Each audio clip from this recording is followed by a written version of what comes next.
কক্সবাজার সৈকতে গত 2 দিনে 6 পর্যটকের মৃত্যু, নির্দেশনা না মানায় প্রাণহানি, পর্যটক চাপ সামাল দিতে হিমশিম প্রশাসন।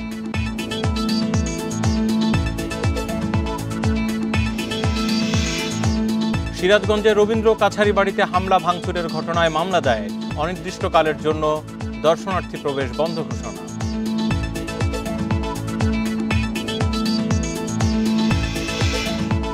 নারায়ণগঞ্জে ছাত্রলীগ নেতাকে ছাড়াতে গুলির ঘটনায় আহত ব্যবসায়ীর মৃত্যু, 15 জনের বিরুদ্ধে থানায় মামলা।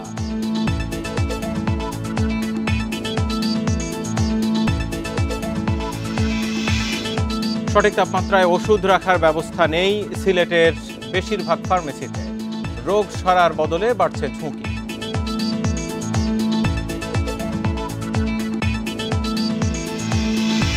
এবং চট্টগ্রামের আবর্জনার ভাগাড়ে খাবার খুঁজে বেড়ায় শতাধিক কঙ্কালসার ঘোড়া, আয় করলেও ঘোড়ার দেখাশোনা করে না মালিকেরা।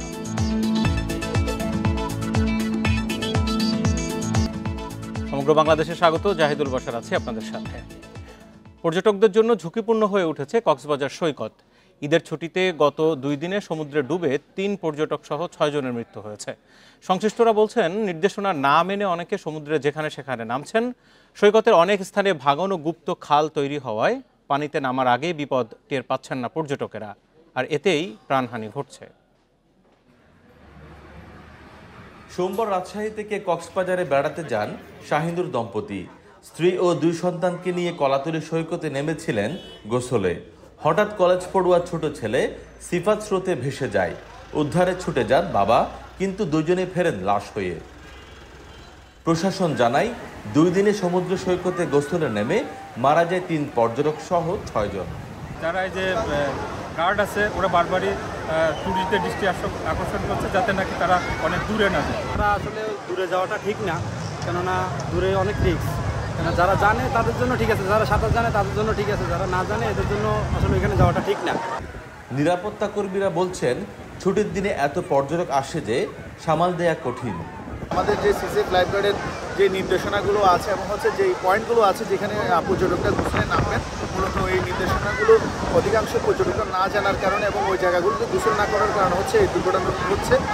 জেলা প্রশাসন বলছে, সৈকতে সচেতনতা কার্যক্রম বাড়ানো হয়েছে, তবে অনেক পর্যটক নির্দেশনা মানেন না।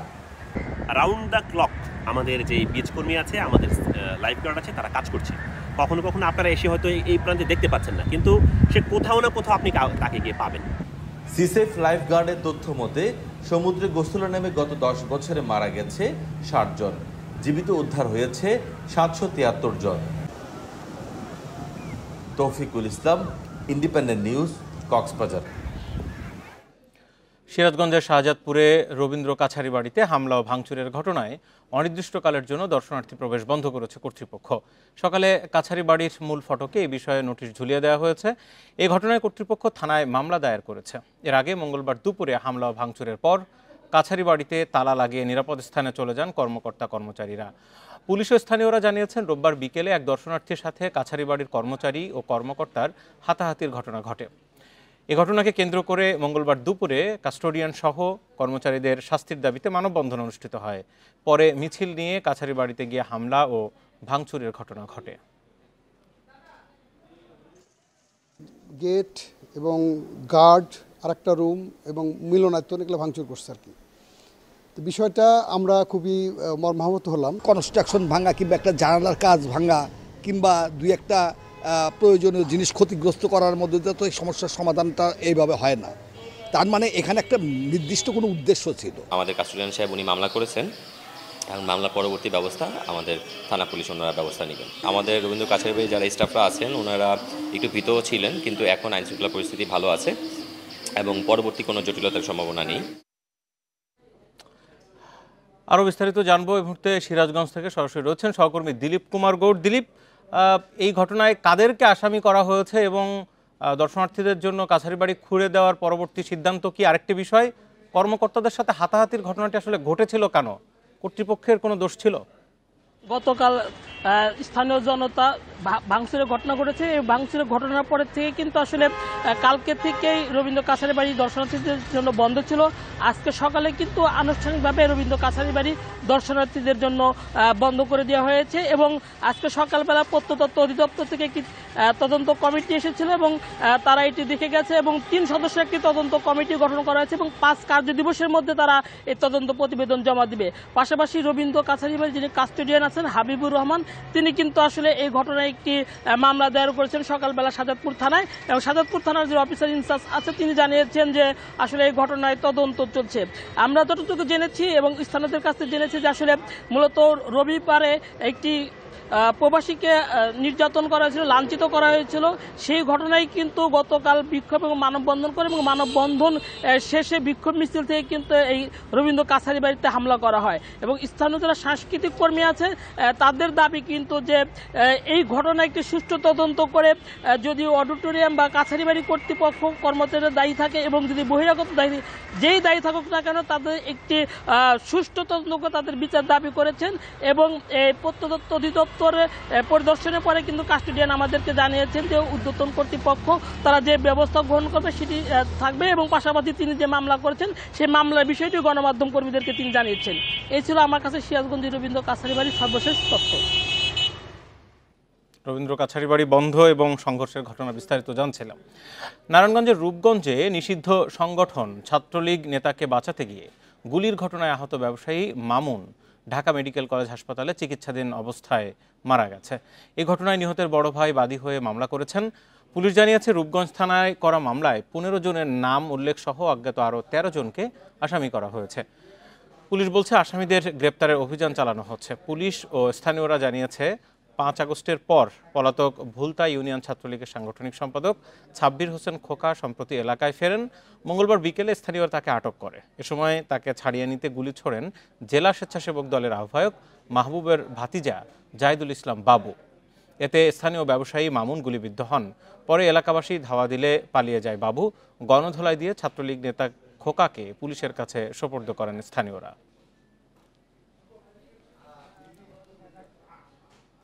তীব্র গরমে সঠিক তাপমাত্রায় ওষুধ সংরক্ষণের ব্যবস্থা নেই সিলেটের বেশিরভাগ ফার্মেসিতে।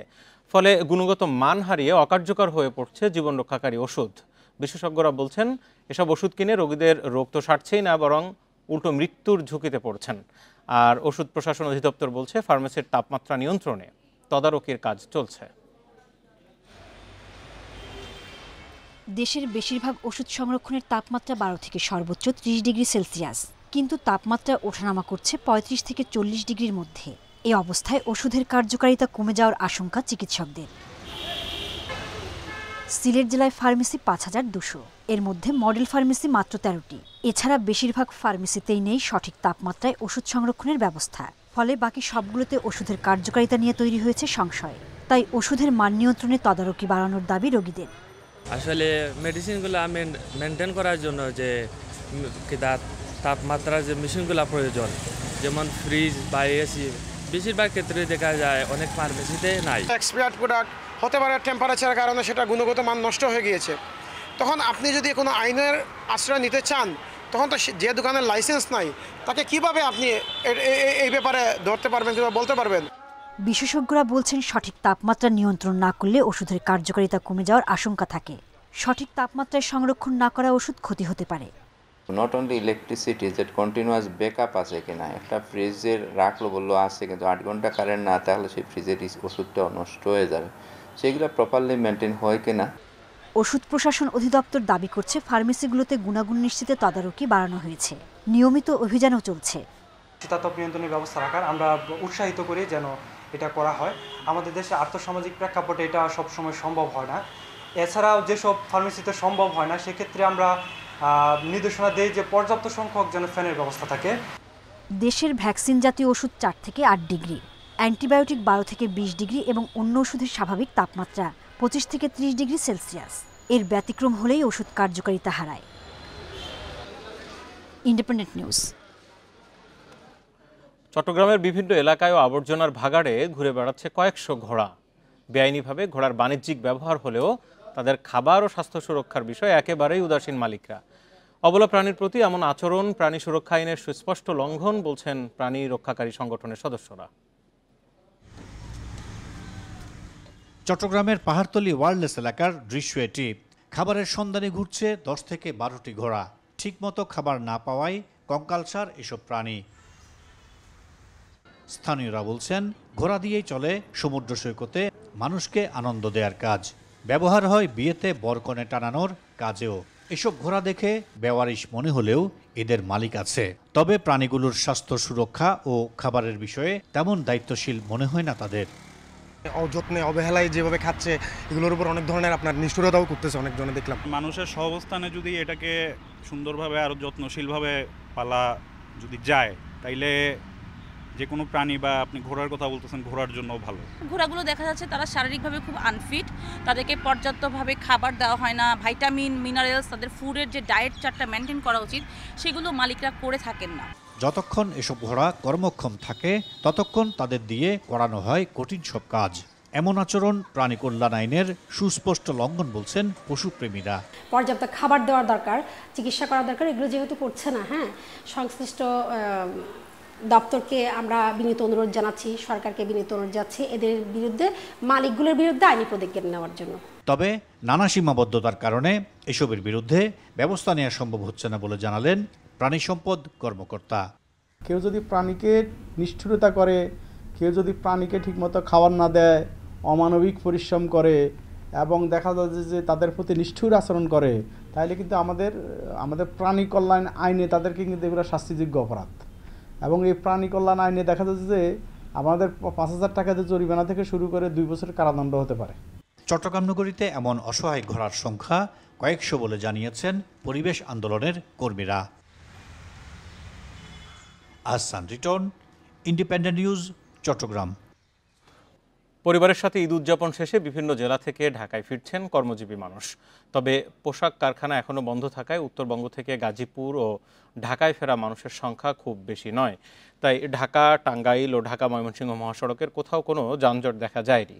চন্দ্রা ও চান্দনা চৌরাস্তা সহ সব সড়কে যানবাহন চলাচল স্বাভাবিক। মানুষজন নির্বিঘ্নে কর্মস্থলে ফিরছেন। ফিরতি যাত্রায় কোনো বিড়ম্বনার অভিযোগ নেই যাত্রীদের। এদিকে রাজবাড়ীর দৌলতদিয়া পাটুরিয়া নৌপথে পর্যাপ্ত ফেরি লঞ্চ মজুদ রয়েছে। মহাসড়কে যানজট না থাকায় সহজেই ঘাট পার হচ্ছেন যাত্রীরা। সকাল থেকে ঘাটে যাত্রীদের ভিড় ও যানবাহনের চাপ দেখা গেছে। বিআইডব্লিউটিসি কর্তৃপক্ষ বলছে, যাত্রীর চাপ বাড়লে ফেরির সংখ্যাও বাড়ানো হবে।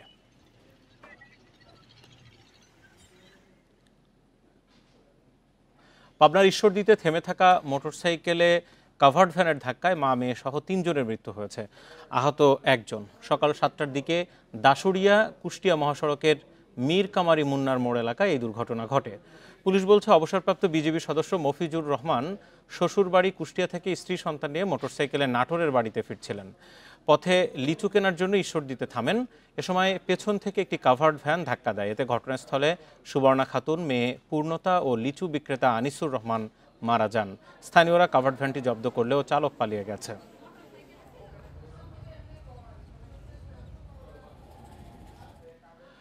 ঈদযাত্রায় এবার সারা দেশের সড়কে 30 জনের মৃত্যু হয়েছে, আর আহত অর্ধশতাধিক। বিশেষজ্ঞরা বলছেন, মহাসড়কে 3 হুইলার সরাতে না পারলে বন্ধ হবে না দুর্ঘটনা।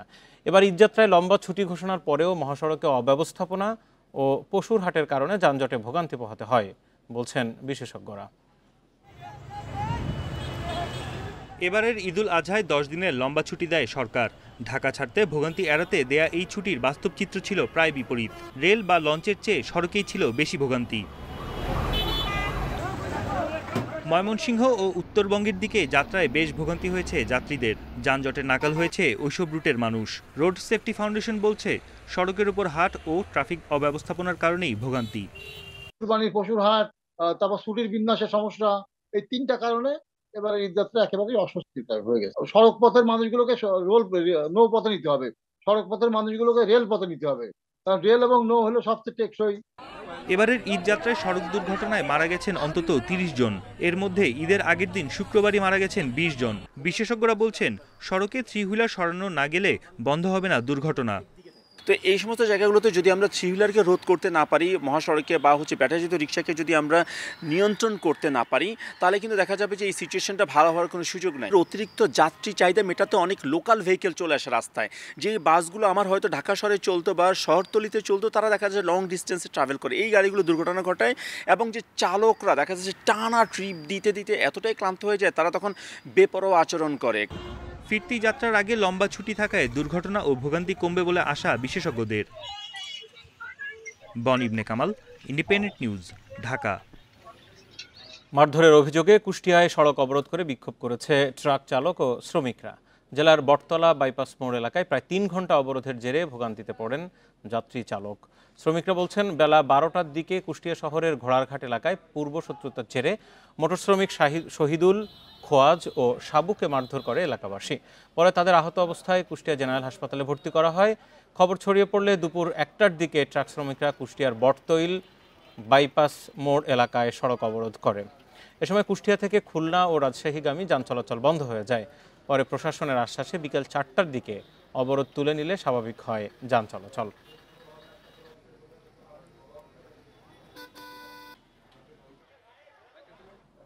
রাজশাহীর নন্দগাছি রেল স্টেশনে আন্তনগর ট্রেন থামানোর দাবিতে সকালে 2 ঘন্টা রেলপথ আটকে বিক্ষোভ করেছে স্থানীয়রা। পরে অবরোধ তুলে নেয় তারা। এ সময় যাত্রী নিয়ে আটকা পড়ে সিল্ক সিটি সহ 4টি ট্রেন। বন্ধ ছিল রাজশাহীর সাথে সারা দেশের রেল যোগাযোগ। সকাল 6:30টার দিকে নন্দগাছি স্টেশনের কাছেই সাগরদাড়ি এক্সপ্রেস ট্রেন থামিয়ে বিক্ষোভ করেন আন্দোলনকারীরা। পরে 16 জুন রেল কর্তৃপক্ষের সাথে আলোচনায় বসার প্রতিশ্রুতিতে সকাল 9টায় আন্দোলন স্থগিত করেন। তবে আলোচনা ফলপ্রসূ না হলে 19 জুন থেকে কঠোর আন্দোলনের ঘোষণা দেন স্থানীয়রা। বিক্ষোভকারীদের দাবির মধ্যে ছিল সিল্ক সিটি, সাগরদাড়ি, বরেন্দ্র ও ঢালারচর এক্সপ্রেস ট্রেনের যাত্রাবিরতি এবং স্টেশনের সংস্কার। 1929 সালে নিমপাড়া ইউনিয়নের বরকতপুর এলাকায় নন্দগাছি স্টেশনটি স্থাপন হয়। বর্তমানে এখানে শুধু পোর্টারম্যান পদে একজন কর্মরত আছেন। এই স্টেশনে শুধু 2টি লোকাল ট্রেন থামে।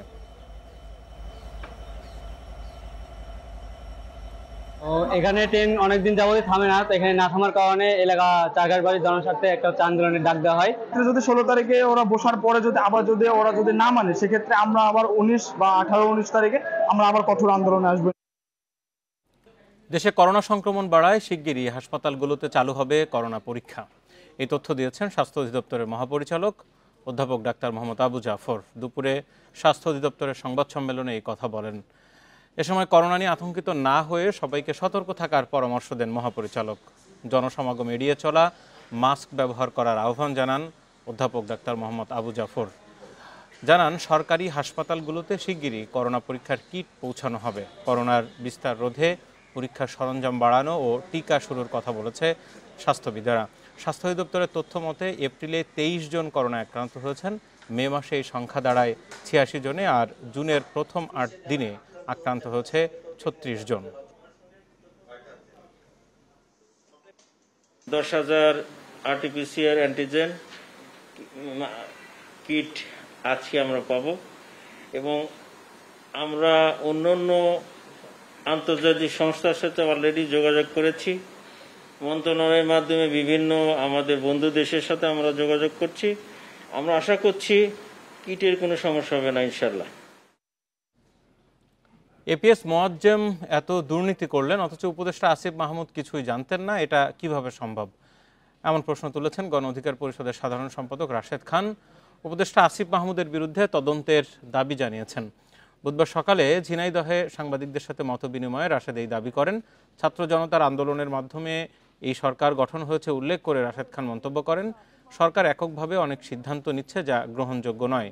এসব সিদ্ধান্ত স্বৈরাচারী শেখ হাসিনার আচরণকে মনে করিয়ে দিচ্ছে। বড় রাজনৈতিক দলগুলোর মতো মত উপেক্ষা করে এপ্রিলে নির্বাচনের সময় ঘোষণা করা হয়েছে বলেও মনে করেন রাশেদ।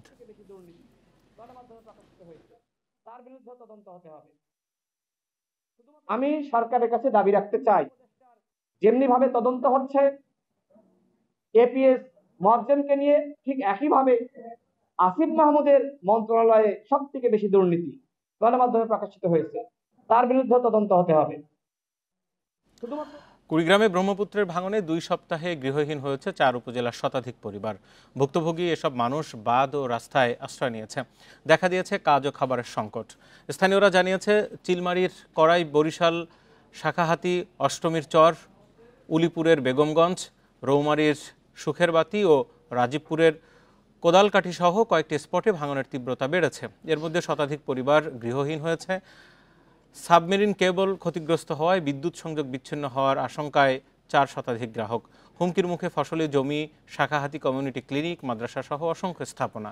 ভাঙনে ক্ষতিগ্রস্তদের শুকনো খাবার দেওয়া হচ্ছে জানিয়ে সহায়তার আশ্বাস দিয়েছে প্রশাসন।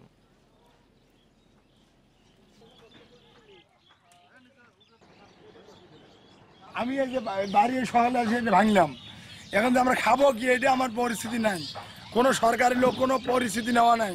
অনেক জমা জমি খালি বাড়ির ভিতরটুকু এখন আছে, এই যে আশ্রয় কেন্দ্র সেটাও ভাঙে যেতেছে। আমরা স্থান এখন কোথায় নেব? আমাদের আর স্থান নেওয়ার মতো আর জায়গা নেই। যে সকল পরিবার ক্ষতিগ্রস্ত হয়েছে সে সকল পরিবারের জন্য আমরা সরকারের পক্ষ থেকে আমরা খাদ্য সামগ্রী সরবরাহ করছি এবং আমরা সরাসরি স্পটে গিয়ে যে সকল পরিবার ক্ষতিগ্রস্ত হয়েছে সেগুলো নির্ধারণ করে আমরা যাচাই বাছাই সাপেক্ষে পরবর্তী প্রয়োজনীয় ব্যবস্থা গ্রহণ করব। অবৈধ বালু উত্তোলন বন্ধে প্রয়োজনে সেনাবাহিনী ও কোস্টগার্ডকে সাথে নিয়ে অভিযান চালানো হবে বলে হুঁশিয়ারি দিয়েছেন সেতু উপদেষ্টা ফাউজুল কবির। সকালে অর্থ উপদেষ্টা সালেউদ্দিন আহমেদকে নিয়ে পদ্মা সেতুর বাঁধে ভাঙন পরিদর্শন শেষে ফাউজুল কবির বলেন, ড্রেজার দিয়ে অবৈধভাবে বালু উত্তোলন নদী ভাঙনের অন্যতম কারণ। অবৈধ ড্রেজার জব্দ করার পাশাপাশি মালিকদের আইনের আওতায় আনতে কঠোর পদক্ষেপ নেওয়া হবে। পদ্মা সেতু প্রকল্প এলাকা রক্ষা বাঁধের 200 মিটারের মতো অংশ পদ্মায় ধসে পড়েছে। ভাঙনের হুমকিতে পড়েছে 3টি গ্রামের অন্তত 600 পরিবার। ভাঙনের আতঙ্কে এরই মধ্যে 2টি গ্রাম থেকে 13টি বসতঘর ও 2টি দোকানঘর সরিয়ে নেওয়া হয়েছে।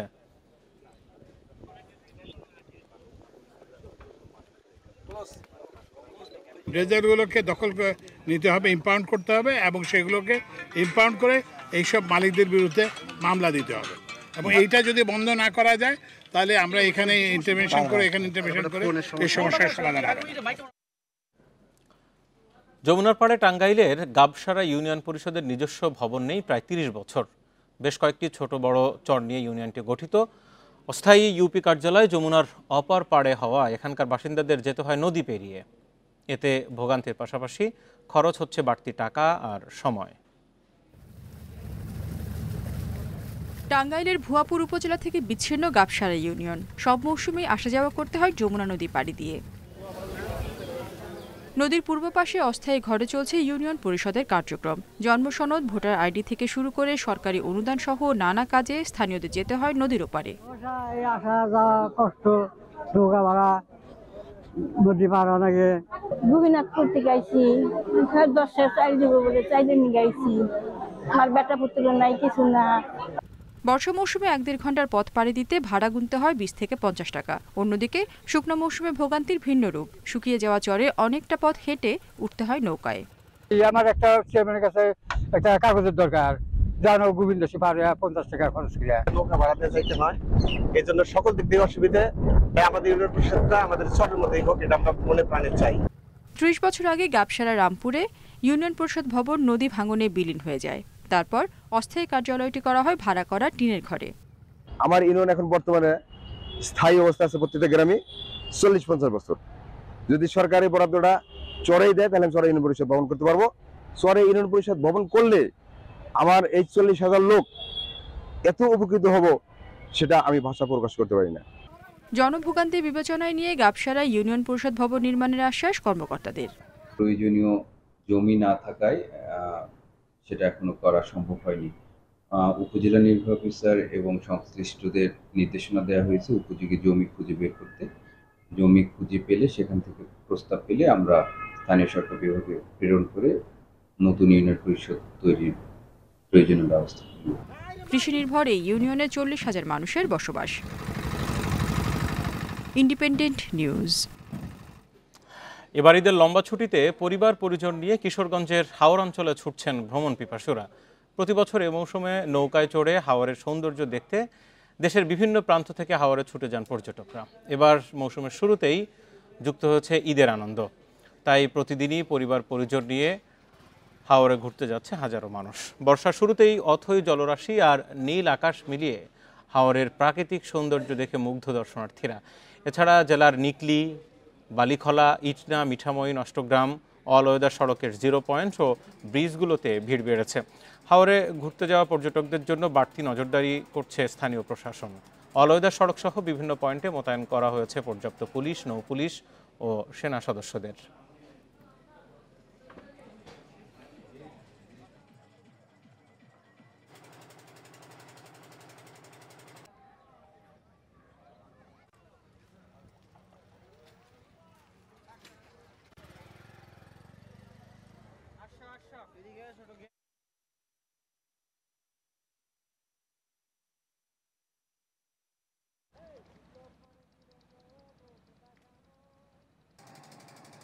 হাওড় দেখলাম আজকে ফার্স্ট টাইম, আর অল ওয়েদার সড়কও দেখলাম, খুব ভালো লাগলো। ফ্যামিলি পরিবারের সাথে আসছি, খুব ভালো লাগলো হাওড় দেখে। সবসময় শুনেছি হাওড় মিঠামনের কথা শুনি, তাই দেখতে আসছি। অনেক লোকজনের সমাগম হয়েছে, আমাদের পুলিশের নিরাপত্তা সবসময় আছে, দায়িত্বে নিয়োজিত আছেন। পাশাপাশি পুলিশের সাথে সেনাবাহিনীর লোকজনও আছেন এবং আমাদের নৌ পুলিশের যারা আছেন তারাও নদীপথে টহল ডিউটি করতেছেন। নাটোরে পুকুর খননের মাটি অবৈধভাবে পরিবহনের সময় 40টি ট্রাক্টর জব্দ করেছে সেনাবাহিনী। দুপুরে সদর উপজেলার বাক্সরঘাট গ্রামে ফসলের জমিতে এই অভিযান চালায় সেনাবাহিনী। প্রশাসনের পক্ষ থেকে জানানো হয়, কিছু অসাধু ব্যক্তি দীর্ঘদিন ধরেই ফসলের জমিতে অবৈধভাবে পুকুর খননের কাজ করছে। এই মাটি আঞ্চলিক সড়ক এবং মহাসড়ককে ব্যবহার করে ইট ভাটায় সরবরাহ করছিল তারা। এর জেরে ফসলের জমির পাশাপাশি ক্ষতিগ্রস্ত হচ্ছে সড়ক। স্থানীয়দের অভিযোগের প্রেক্ষিতে সদর উপজেলার বাক্সরঘাট গ্রামে ফসলের জমিতে অভিযান চালায় সেনাবাহিনীর একটি দল। এ সময় অবৈধভাবে মাটি পরিবহনের অভিযোগে 40টি ট্রাক্টর জব্দ করা হয়। পরে এসব ট্রাক্টর পুলিশের কাছে হস্তান্তর করা হয়।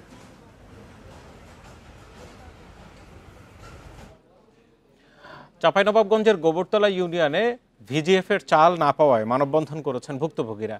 এ সময় চেয়ারম্যানের অপসারণ দাবি করেন বিক্ষুব্ধরা। ভুক্তভোগীরা জানান, ইউনিয়ন পরিষদের অভ্যন্তরীণ দ্বন্দ্বের কারণে 4000-এর বেশি মানুষ ভিজিএফের চাল পাননি ঈদের আগে। এছাড়া নদী থেকে অবৈধভাবে বালু উত্তোলন, নদী রক্ষা, বাঁধ সংস্কারের অর্থ আত্মসাতের অভিযোগ তোলা হয় চেয়ারম্যান রবিউল ইসলাম টিপুর বিরুদ্ধে। গোবরতলা ইউনিয়নের সর্বস্তরের জনসাধারণের ব্যানারে অনুষ্ঠিত মানববন্ধনে বিভিন্ন রাজনৈতিক ও স্বেচ্ছাসেবী সংগঠনের নেতাকর্মী, সুশীল সমাজের প্রতিনিধি, বৈষম্য বিরোধী ছাত্র আন্দোলনের নেতারাও অংশ নেন।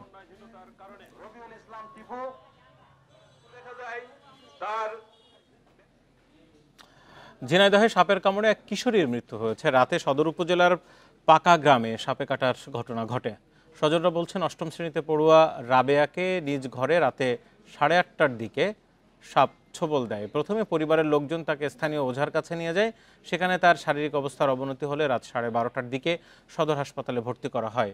সকালে চিকিৎসাধীন অবস্থায় রাবেয়া আরও অসুস্থ হয়ে পড়লে পরিবারের লোকজন হাসপাতাল থেকে আবারও ওঝার কাছে নিতে গেলে পথে তার মৃত্যু হয়।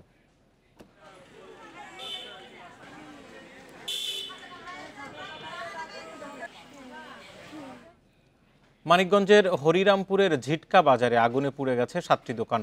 সকালে ঝিটকা বাজার বাস স্ট্যান্ড সংলগ্ন 7টি দোকানে এই অগ্নিকাণ্ড ঘটে।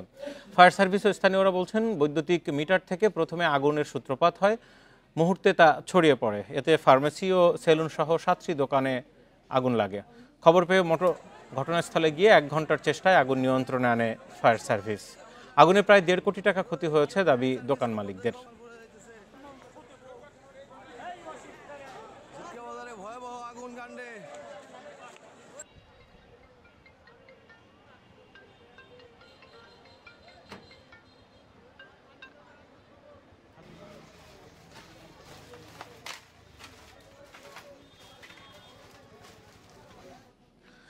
মাদারীপুরে জুলাই অভ্যুত্থানের শহীদ ও আহত শিক্ষার্থীদের বাড়িতে মৌসুমি ফল বিতরণ শেষে ফেরার পথে বৈষম্য বিরোধী ছাত্র আন্দোলনের নেতাদের উপর হামলা হয়েছে।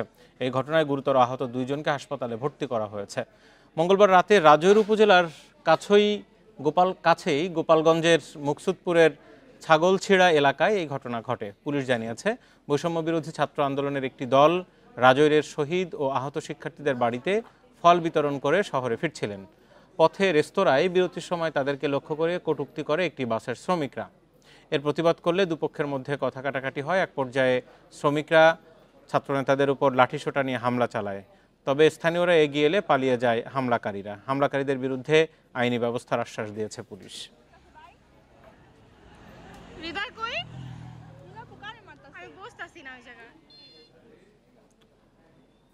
খবরে আগে যেমনটা বলছিলাম যে ঈদের লম্বা ছুটিতে বিভিন্ন জায়গায় মানুষজন পরিবার সহ ঘুরে বেড়াচ্ছে, সেই খবর জানবো এই মুহূর্তে চট্টগ্রামের ফয়েজ লেক থেকে। আমার সাথে সরাসরি আছেন সহকর্মী আব্দুল্লাহ রাকিব। রাকিব, সবাই এখন আসলে একটা বিনোদন এবং আনন্দের মুহূর্তে আছে, ঈদের ছুটি চলছে। জানতে চাই ফয়েজ লেকে এখন কি অবস্থা, মানুষের আনাগোনা কেমন, সাথে পতেঙ্গার খবরও বলবেন।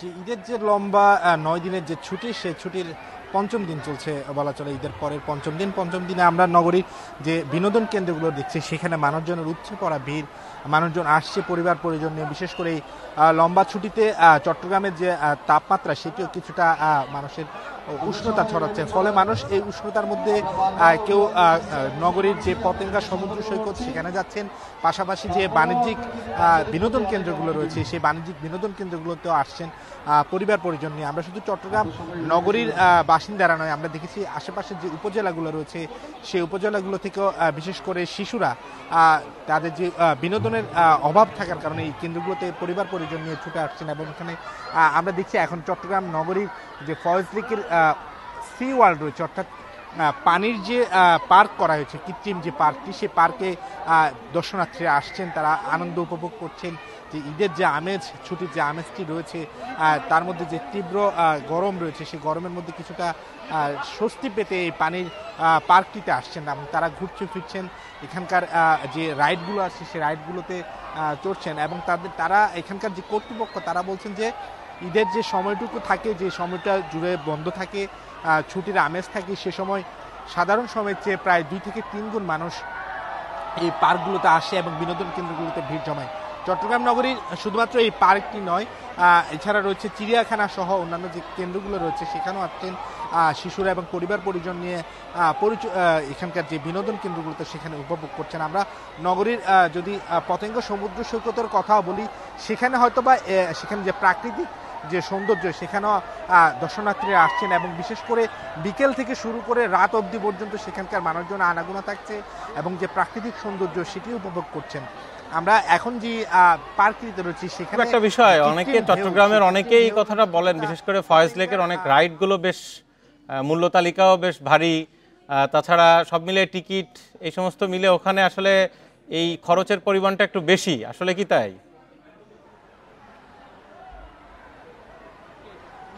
যেহেতু বাণিজ্যিক কেন্দ্র, বাণিজ্যিকভাবে গড়ে তোলা হয়েছে এসব প্রতিষ্ঠান, সেহেতু কিছুটা দাম বাড়তি অভিযোগটি একেবারে সত্য। কিন্তু যেহেতু ঈদকে ঘিরে মানুষজনের চাপ থাকে এবং মানুষের বিনোদন কেন্দ্রের যেহেতু অভাব, সরকারিভাবে সে পরিমাণ চট্টগ্রামে বিনোদন কেন্দ্র গড়ে ওঠেনি, ফলে এই বেসরকারি খাতে যে বিনোদন কেন্দ্রগুলো গড়ে উঠেছে সেখানকার কর্তৃপক্ষরা আসলে এই দৃষ্টি আকর্ষণের চেষ্টা করা হয়েছে। তারা সেটিকে কেন্দ্র করে তারা ঈদের সময় বা যে ছুটিগুলো থাকে সেই ছুটিগুলোতে কিছু প্যাকেজ করে থাকেন, যাতে কিছুটা মূল্য ছাড় দিয়ে নগরবাসীকে বিনোদনের সেবা দেওয়া যায়, সেটি তারা চেষ্টা করে থাকেন। পাশাপাশি আমরা দেখছি এই ঈদে এই পার্কটিতে তারা অন্যান্য প্রায় পার্কে প্রবেশের সাথে কিছু রাইডও ফ্রি দিচ্ছে, পাশাপাশি লাঞ্চ এবং অন্যান্য যে খাবারের ব্যবস্থা সেটিও থাকছে। ফলে দামের সাথে যে সেবা সেটিতে আসলে স্বস্তি জানিয়েছেন এখানকার যারা আগতরা। তারা বলছেন যে কিছু যদি সুবিধা থাকে সেক্ষেত্রে পরিবার পরিজন নিয়ে নিরাপদে তারা বিনোদন উপভোগ করতে পারেন, সেক্ষেত্রে এটি তাদের আসলে খুব বেশি বাড়তি চাপও তৈরি করে না বা বাড়তি দামও নেওয়া হয় না। ফলে চট্টগ্রাম থেকে ঈদ বিনোদনের খবর জানাচ্ছেন আব্দুল্লাহ রাকিব। এই ছিল সমগ্র বাংলাদেশের এখনকার সংবাদে।